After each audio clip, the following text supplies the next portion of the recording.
আবৃত্তি করছি জীবন্ত বাথরুম। আজ তোমাকে বেঁধে রাখবার কোনো অধিকারই নেই আমার। মুখস্থ জীবনের ছকে বাঁধা লাইন এক চুলও পাশ ফেরবার অপেক্ষা রাখে না। নীল খামে দেয়া এক টুকরো চিরকুট মানিব্যাগের অনেক ভাঁজে লেপ্টে আছে। দেখতে গেলেও আজ সংশয় হয়।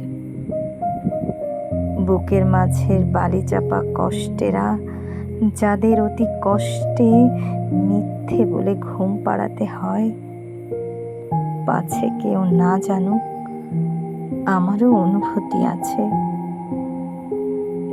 দুঃখ কষ্টের বলয় ঘিরে পুতুলের হাসি।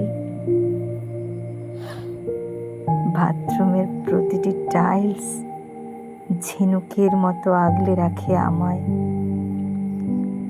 চেপে রাখা কষ্টেরা যখন চোখে সীমাবদ্ধ থাকে না, ভিন্ন ইন্দ্রিয়ে শব্দের দামামা বাজায়। সমুদ্রের নোনা ঝাঁপিয়ে আনে সুনামি।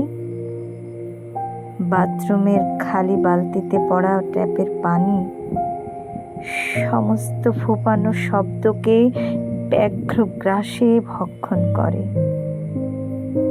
আর নোনা জলের যে খাদ তৈরি হয়, কৃত্রিম ঝর্ণার স্রোতে পলি পড়ে।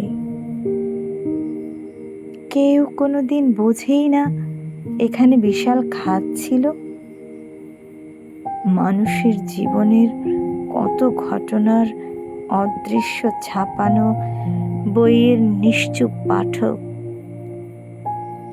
কষ্ট শুষে সাক্ষী হয়ে থাকে, যেন এক জীবন্ত বাথরুম।